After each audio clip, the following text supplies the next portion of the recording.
Let's talk today about picking colours for coloured pencil drawings. This is something that I think a lot of people struggle with. It's certainly something that I struggled with when I was new to coloured pencils. I want to show you today the method that I use for picking colours, and then we can go through using that method and applying it to an actual drawing. Now, my whole method for picking colours revolves around one particular material, and this is something you have to make, it's not something you can buy. I'm talking about colour swatches. Now, colour swatches show you what each pencil actually looks like on the paper rather than relying on the barrel of the pencil or the lead. So what I do is I like to draw out a grid and work through in rainbow order, putting each pencil down in that grid as light as I can get it to go to as dark as I can get it to go, and then I label it. And I like to work in a rainbow order because it keeps all of the similar colours together. Now, it doesn't need to be as neat and tidy as this. You essentially just need to get all of the colours down on a sheet of paper, the same kind of paper that you'll be creating your drawings on. So for me, that is a smooth Bristol board. So once this set of colour swatches is created, I now have a sheet of paper that I can refer back to that shows me the colours. So let's think about how we can use this.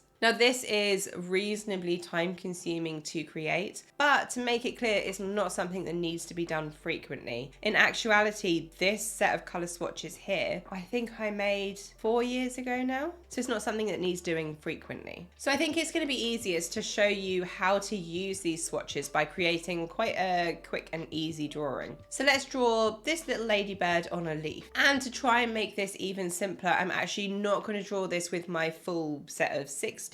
I'm just going to use it with pencils from the set of 12, which I think will make the process even clearer. So let's start off by comparing our reference photo to the colour swatches. And we want to be looking for the lightest colour, particularly focusing on the ladybird to begin with. So I want to start off by comparing my reference photo with these colour swatches that I've created for the set of 12. And what I want to be doing is looking for the most obvious, lightest colour within, particularly I'm going to focus on drawing the ladybird right now. So you might think that the lightest colour is red. I actually think the lightest colour, particularly looking more round here and round here, is closest to the orange. There is a lighter pink colour around here, but again, I think it has an ever so slight orangey tone to all of it. So now I know I want to start off my drawing by adding in a light layer of the orange. Once I've selected my colours, I always want to be drawing a light layer. I don't at any point want to be pressing hard with the pencil. The whole goal here is to select colours and build up the drawing one layer at a time. So I'm just going to block in anywhere where I can see this kind of orangey colour or darker. So I can go over that little pink patch, we can adjust the colour of that later, and generally work my way around all of the spots. Now, I'm not going to cover too much in this video specifically how I'm putting the pencil down. It's very much the same as I usually would. I'm just going to focus in this video on selecting these colours. So once I've got my lightest colour, this orange, nice and lightly down over the whole of the ladybird, and nothing here was a surprise because I already knew what this colour was going to look like on the paper from those swatches. I now once again want to compare my drawing to the reference photo and to those colour swatches. So I now think the next most obvious colour that is missing is the red. We need to be adding a decent amount of red onto the body of the ladybird to try and just get this drawing a little bit closer to the reference photo. So I only have one red in the set, so that makes selecting this colour extremely easy. There is literally only one option. And I'm going to put this colour anywhere over the top of this orange where I can see this red or darker. So this is all part of building up those colours, and for every colour that I add in, I think it becomes a little bit more obvious the next colour that's missing. So we're just going to be working generally from the lighter colours towards the darker colours, but using these swatches. And then we can build up the colour a little bit more later. So starting off by lightly putting this colour over most of the body, but particularly kind of the left-hand side, that's generally darker than the right. And I can also use this colour to just map in. You can see the edges, the line between the wings. So I just want to add that in as well. And then once I've got the body mapped out with this red,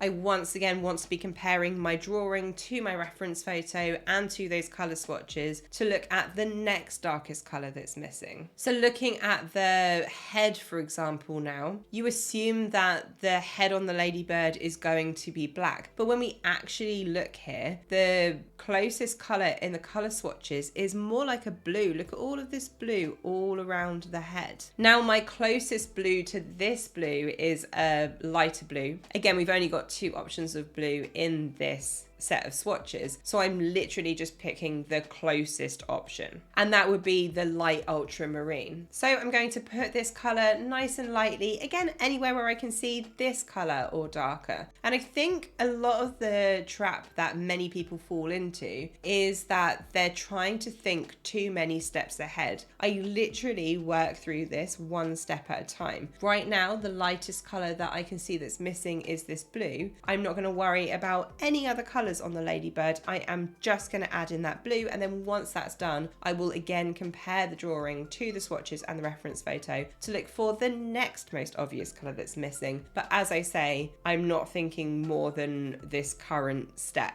Now, before we go further with this drawing, if you would like to go through it with me in a lot more detail, I do have it available as one of my premium tutorials. I have tutorials on a whole host of different subject matters in colored pencil, graphite pencil, and watercolor pencils. For each of my tutorials, I include really in-depth instructions, all of the real-time footage, details of all of the colors I'm using, sketch outlines, and the reference photo. I have some really nice beginner-friendly drawings like this ladybird, as well as some longer, more complicated drawings that have a wow factor. Check out the link in the description. So let's keep working through this ladybird, looking at the most obvious color that's missing. And actually now the most obvious color, we're switching right to the end of some of the darkest colors, is the black. Particularly when I'm looking at the face, there's nothing really in between that blue and that black. Certainly not that I want to add in at this point. So let's build up a little bit with this black pencil, really just marking in the main shapes and lights and darks that I can see within each of these areas. And I'm just breaking it down one little area at a time, which is made much easier because this ladybird's head is already kind of sorted into sections. So I can just work through those sections one at a time. I also want to fill in the spots on the back, as well as going over the legs down the bottom, just mapping in again those main shapes. And actually, pretty quickly, we have what does look like a ladybird, but it's looking pretty muted. It's not looking very detailed or realistic. So once that black is complete, let's again compare this drawing to the reference photo, to those swatches.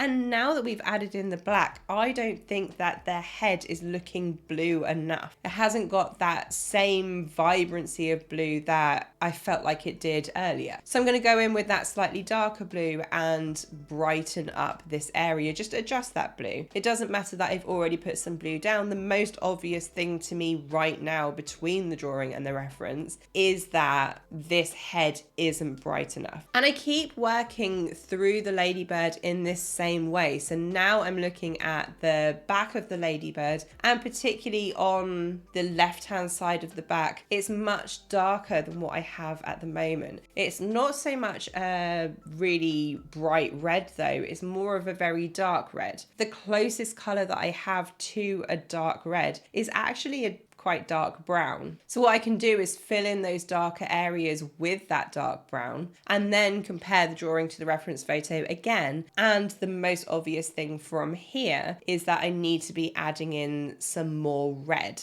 And you can see that putting that red over the top of the brown is just making a dark reddy brown. I can then compare everything again and see that I need to add some richer black to particularly the head, but generally all of those black areas. So I can build up some more black in a lot of the places, particularly over the spots. Over the left hand side of the back, it's still not looking dark enough, so I'm going to build up some more of this color, and generally making the legs a bit more refined and a bit darker. And then comparing again, the most obvious thing from here is that I need to add in some more red. We need more red on the body, to really brighten it up further. Go over that black so that it looks a little bit less harsh, particularly on that left-hand side, and just keep adjusting things. So you can see I'm constantly using these swatches, constantly comparing them to the reference photo and the drawing to think about what right now is the most obvious colour that's missing. Finally, I'm comparing one last time on the body for now, and I think